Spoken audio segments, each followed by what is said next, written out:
Hello बच्चे, तो आज हम लोग एक क्वेश्चन डिस्कस कर रहे हैं चैप्टर 9 आपका जो चैप्टर है ग्रेविटेशन, उसका क्वेश्चन नंबर 17। इसमें बच्चों को प्रॉब्लम होता है कि इस तरह के क्वेश्चन को कैसे हम सॉल्व करें। तो पहले हम लोग क्वेश्चन को पढ़ लेते हैं, क्वेश्चन क्या कह रहा है हमसे। जब तक आप क्वेश्चन को नहीं समझ पाओगे तब तक आप उसका अप्रोच आगे नहीं कर पाओगे।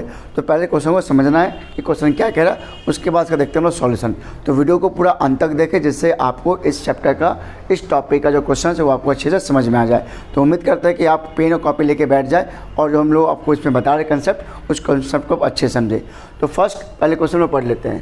तो क्वेश्चन कह रहा है, a stone is allowed to fall from the top of a tower 100 metre high and at the same time another stone is projected vertically upwards from the ground with the velocity of 25 meter per second. Calculate the when and the where the two stones will meet. Question ये कह रहा है, एक 100 metre का tower है, ठीक है, ये हमारा 100 मीटर का एक टावर है। तो एक स्टोन को टावर के टॉप से नीचे गिराया जा रहा है और एक इसके बॉटम से एक स्टोन को ऊपर फेंका जा रहा है, ठीक है। तो कह रहा है कि सेम टाइम में एक स्टोन को नीचे से ऊपर फेंक रहे हैं और एक सेम टाइम में एक स्टोन को टावर के टॉप से नीचे गिरा रहे हैं, ठीक है। अब कह रहा है कि व्हेन, कह रहा है calculate the when and where the two stones will meet. तो ये मान के चलते हैं जब दोनों को सेम टाइम में जब इसको रिलीज़ किया गया, नीचे ऊपर से नीचे और नीचे से ऊपर, तो उन्होंने मान लिया कि ये एक इस पॉइंट पे आके मिल रहा है दोनों। उन्होंने मान के चलते हैं कि ये पॉइंट यहाँ पे आके मिल रहा है दोनों, इस पॉइंट पे आके दोनों मिल रहा है, ठीक है। तो सेम टाइम में हमने माना कि जितना टाइम के लिए इसको रिलीज़ किया उतना ही टाइम के लिए इसको भी ऊपर की तरफ फेंका, तो सेम टाइम में ये दोनों आके यहाँ पे मिल रहा है, ठीक है। इसका भी टाइम हम टी मान लिया, इसका टाइम हमने टी मान लिया, मतलब टी टाइम तक में ये जाके यहाँ पे आके मिल रहा है। तो हमने यहाँ से मान लिया इसका बेस है, इसका जो डिस्टेंस है, हमने इस डिस्टेंस को मान लिया x। अगर ये डिस्टेंस x है तो ये कितना बन जाएगा 100 माइनस x, इसका टाइम t माना हुआ है, ठीक है। तो 100 माइनस x, पूरा टावर का हाइट कितना दिया हुआ है 100 मीटर, ठीक है। और जो स्टोन को नीचे से फेंका था तो हमने माना कि इस पॉइंट पे आके मिल रहा है, ठीक है। तो इसके डिस्टेंस हमने यहाँ से माना x। तो अगर ये x है तो नीचे से यहाँ से इस पॉइंट की दूरी कितना जाएगा 100 माइनस x, क्योंकि पूरी डिस्टेंस कितनी है 100 है, तो 100 में इतना कटा दो, x कटा दो, तो ये बन जाएगा 100 माइनस x बच जाएगा, ठीक है। तो अब यहाँ पे दो केस बन रहा है। अब यहाँ पे देखो दो केस कंबाइन किया गया है। जब ऑब्जेक्ट नीचे से ऊपर जा रहा होता है, आपको पता है कि जी क्या होता है, प्लस होता है, तो यहाँ पे प्लस जी आएगा, ठीक। जब कोई ऑब्जेक्ट नीचे जा रहा हो तो जी क्या आता है प्लस, और जब ऑब्जेक्ट नीचे से ऊपर फेंक रहे हो तो जी क्या आता है माइनस, ठीक है। ये आपको पता है। तो दोनों को कंबाइन करके इस में सवाल आपको दे दिया गया है। तो आपको ध्यान रखना कि प्लस जी जब कोई ऑब्जेक्ट नीचे जा रहा हो, ठीक, क्योंकि ये आपका ग्रेविटेशन के डायरेक्शन में और ये ग्रेविटेशन के अगेंस्ट डायरेक्शन में, कोई जो स्टोन जा रहा है ये ग्रेविटी के अगेंस्ट जा रहा है और ग्रेविटी के ये डायरेक्शन में आ रहा है, इसलिए यहाँ पे प्लस जी और यहाँ पे माइनस जी है।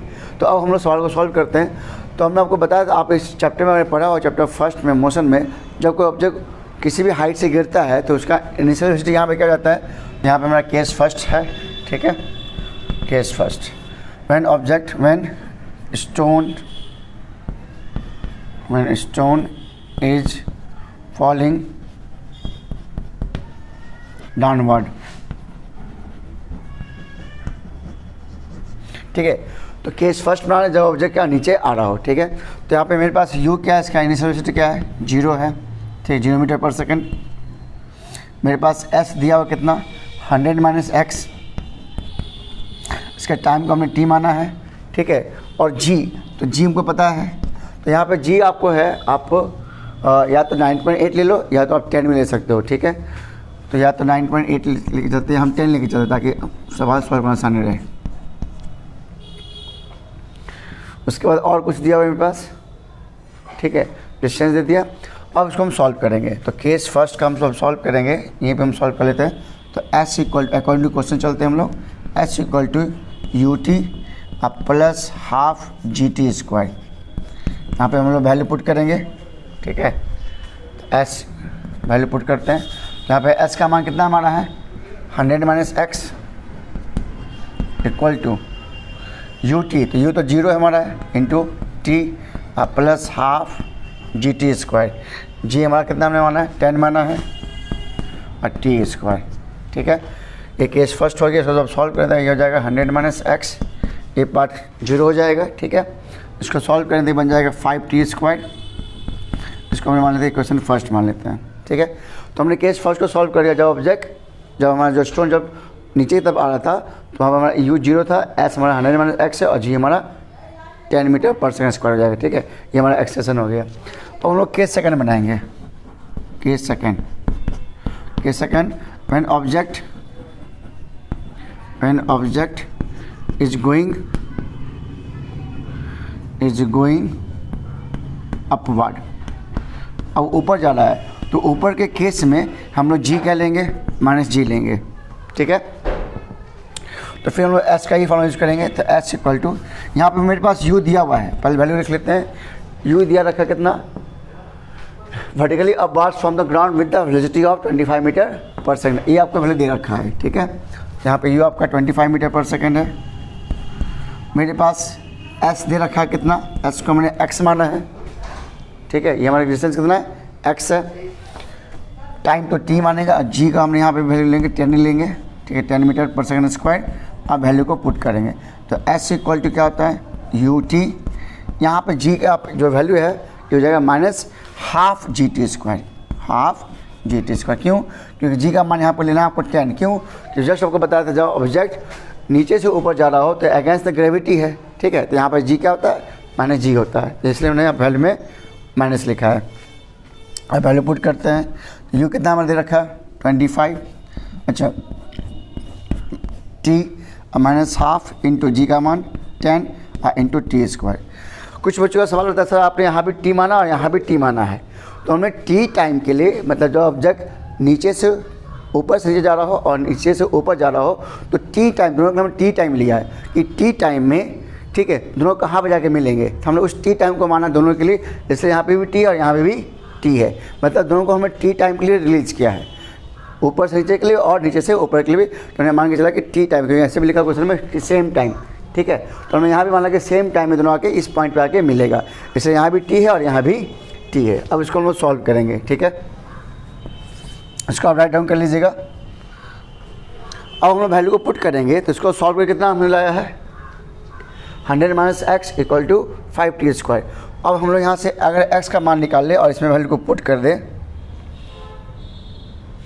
यहाँ से हमने सॉरी x का मान पुट किया नहीं, x का मान, तो इसका x का मान को अगर हम यहाँ से निकाल ले और इसमें हम पुट कर देंगे तो वैल्यू क्या बन जाएगा, तो वैल्यू को हम लोग पुट करते हैं, ठीक है। तो x का मान यहाँ से इधर चला जाएगा और इधर चला जाएगा, तो ये आ जाएगा 100 - 5t² इक्वल टू 25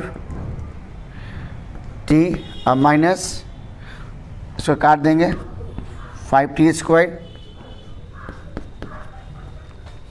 हमने यहाँ से x का मान निकाल लिया है, ठीक है। x का मान कितना जाएगा, तो x का मान यहाँ से अगर निकाल लेंगे इसका, तो x का मान आ जाएगा यहाँ पे मेरे पास, इसको इधर जाएंगे, इसको इधर जाएंगे, ये बन जाएगा 100 और माइनस 5t²। इसको मान लिया क्वेश्चन थर्ड। तो हमने इसी वैल्यू को इसमें पुट कर दिया, यहाँ पे x की जगह पे, इस x की जगह पे हमने इसको पुट कर दिया कि x कितना आया 100 - 5t² और उसके बाद वैल्यू क्या लिखा हुआ है 15 इंटू टी। अब मैंने इसको सॉल्व कर लिया था 5t²। और उसको हम लोग सॉल्व करेंगे तो इससे ये और ये कट जाएगा, तो वैल्यू क्या बचेगा 100 equal to 25t। Therefore t equal to आपका 25 से 100 कट जाएगा, कितना बचेगा 4 सेकेंड। ये आपका आंसर आ गया टाइम का। तो क्या है कि कैलकुलेट व्हेन, कब ये मिलेगा, मतलब 4 सेकंड के बाद जो स्टोन ऊपर से नीचे गिराया गया था और जो नीचे से ऊपर फेंका गया था, तो 4 सेकंड के बाद दोनों मिलेंगे, ठीक है। पहला आंसर हो गया। दूसरा कह रहा है where the two stones will meet, मतलब कहाँ पे ये स्टोन्स मिलेंगे, ठीक है। अगर हम ग्राउंड से निकाले तो ग्राउंड से कितना हमारा 100 - x है, तो पहले हमको x का मान निकालना होगा। तो अब x का मान हम यहाँ पे निकाल सकते हैं, देखो x में यहाँ पे वैल्यू है ना, ये x, तो यहाँ से वैल्यू को पुट कर लेते हैं। x इक्वल टू कितना लिखा हुआ है 100 और माइनस 5 इंटू t²। तो t में कितना यहाँ 4 का स्क्वायर, तो इक्वल टू हो जाएगा 100 और माइनस 20 मीटर। तो x का मान कितना आ गया 20 मीटर। तो अगर हम बॉटम से बात करें तो 20 मीटर और ऊपर से हम बात करेंगे तो ऊपर से आ जाएगा 100 - x करेंगे, 100 - x, तो ऊपर से आ जाएगा 80 मीटर। एक 20 मीटर हो जाएगा और एक 100 - x करेंगे, 100 - 20 इक्वल टू 80 मीटर। तो यहाँ से इसका आंसर है टाइम 4 सेकेंड एक 80 मीटर। ठीक है, आई होप आपको ये समझ में आ गया हो। अब हम देखते हैं कुछ और क्वेश्चन। अगर वीडियो पसंद आया हो तो वीडियो को जरूर लाइक दे और अपने दोस्तों को वीडियो जरूर शेयर करें। ठीक है, तो मिलते हैं हम लोग नेक्स्ट वीडियो में एक नई क्वेश्चन के साथ।